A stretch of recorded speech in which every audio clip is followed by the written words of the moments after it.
Alright, what's up guys? Yet another episode. You're probably wondering what this is. Yeah, this is an amount that we actually made. This is an amount that we bought because I thought it would be useful for moving shots and such. And honestly, the shots that we've gotten with this, I have to say, the motion with them is really, really great. It's a really, really artistic looking motion, and it's just wonderful. So I'm gonna put this together. And the name of it is SUTEFOTO S40 Handheld Stabilizer Pro. Now on Amazon, it's $61. But I think it's a really good starter one. There you go. Now, the like you said, this is a really, really nice gimbal for the price that it is, which I was really surprised for. I was expecting some of it to be made of plastic, but pretty much everything on here, it's 100% metal, really. Except for the foam grip, obviously. Right. But it, you can mount a camera and a mic onto this plate, and it, you can pretty much put whatever you want on top of this. I will admit that getting the camera weight balanced with the actual weights is a little finicky. I've seen videos where they just have the whole damn thing upside down, and they just have the camera running upside down. They flip the footage and when they go to do the editing. But if you have the time and the patience to actually work with it and balance the camera with the weights, you get some really amazing shots, because this thing, I could walk around with it and it wouldn't move at all. Yeah, and you can also put, you could add some washers to it. If you can tell that it's just a little bit off balance, you can add some washers to it. You could add a couple bolts to it. You could add anything to it, even like screwing a block of wood to it or something like that can help. And that's another one of the rigs. It's not really a DIY, but we just felt it was kind of good to show you what we use. Kind of this whole series will be like a what we use and the DIY rigs. So it's a really good shot. I think we're going to go ahead and show you some video right now.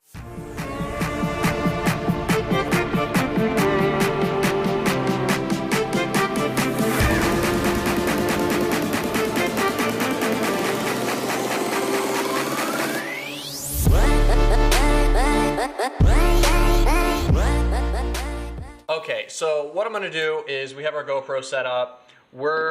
You've probably seen it in a couple other videos that we cut to. I'm going to show you the breakdown of this pretty much. What this is your top plate. It mounts straight into the top of this.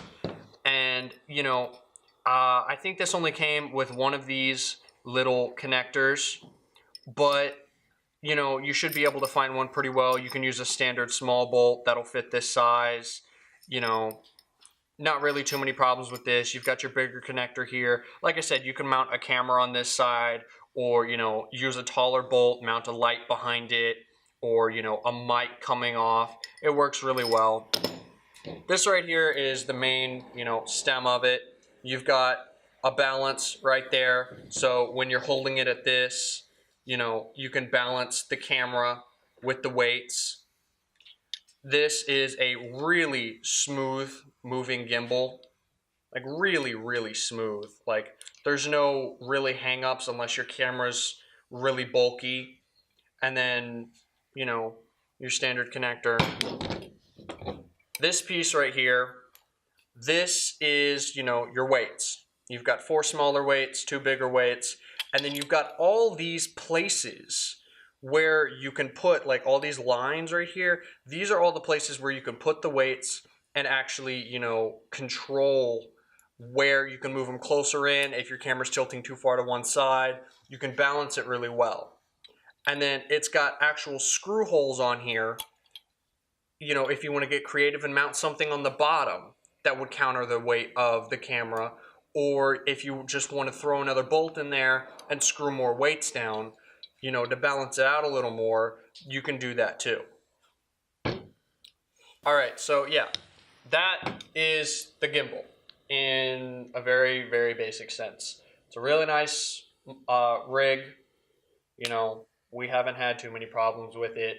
You know, if you feel like you need a gimbal or a gimbal might help, go ahead, buy one. Like he said, $61, $62 on Amazon is the cheapest we could find. You know, for a good one. There is some that are really crappy, but what I was going to say is don't use a billion different cameras on this, because you want to get this set up and you want to pretty much leave it there. Now you're going to have to adjust it a little bit. If you're putting something else on the plate, like a light or something, then you'll have to rebalance a little bit. But you want to get this set exactly how you want it, and you want to leave it there. Do not move this. We have this. We don't have it set up right now just because of the little clip that we showed you. We had to do a little bit of modifications, but do not mess with this. After you get it set up, leave it alone.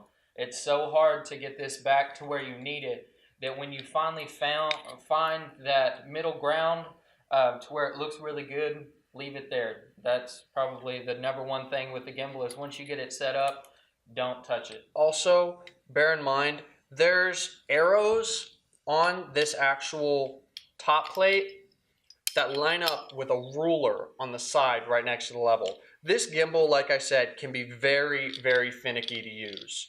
But, you know, that's in all gimbals. That's not just this gimbal. The huge ones that are really tall, that have the tripod on them, that are $500-$600, they're still really finicky. It's still hard to get the weights exactly where you need them. I see a lot of people, they screw random stuff on here just to get it to work. These are just little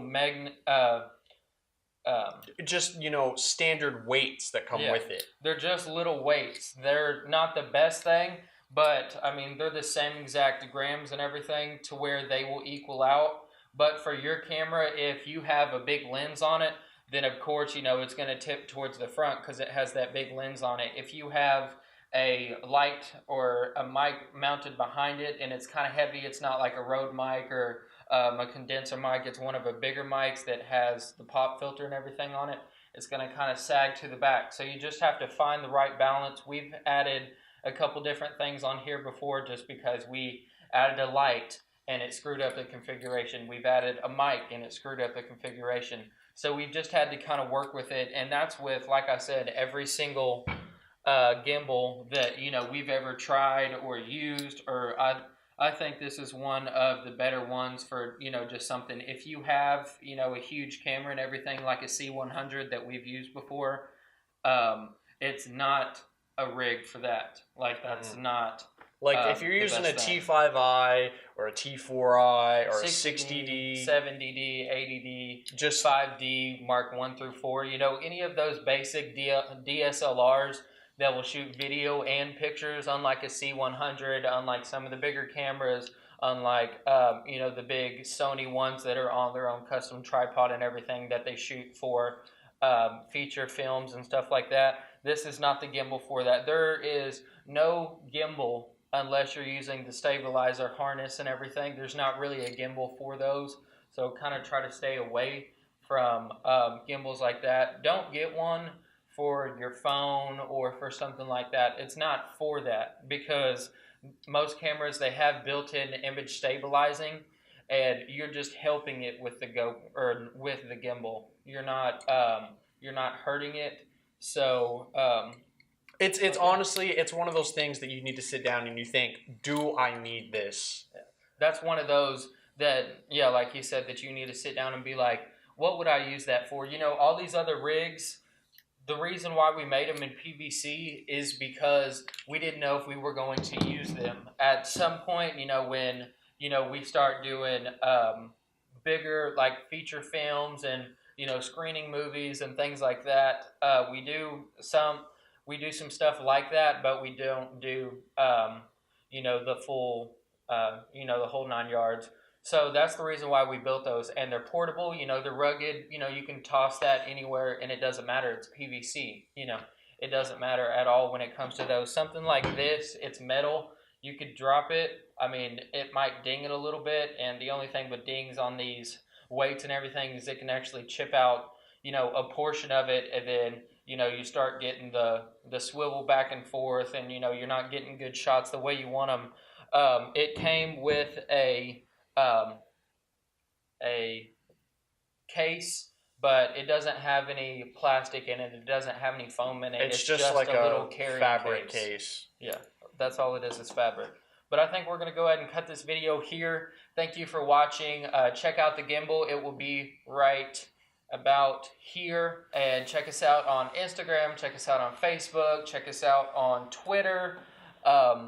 Please subscribe, comment, tell us what you want to see next. The whole 9 yards. Yeah.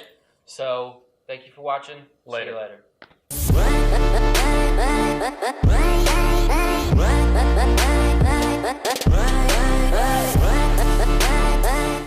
later.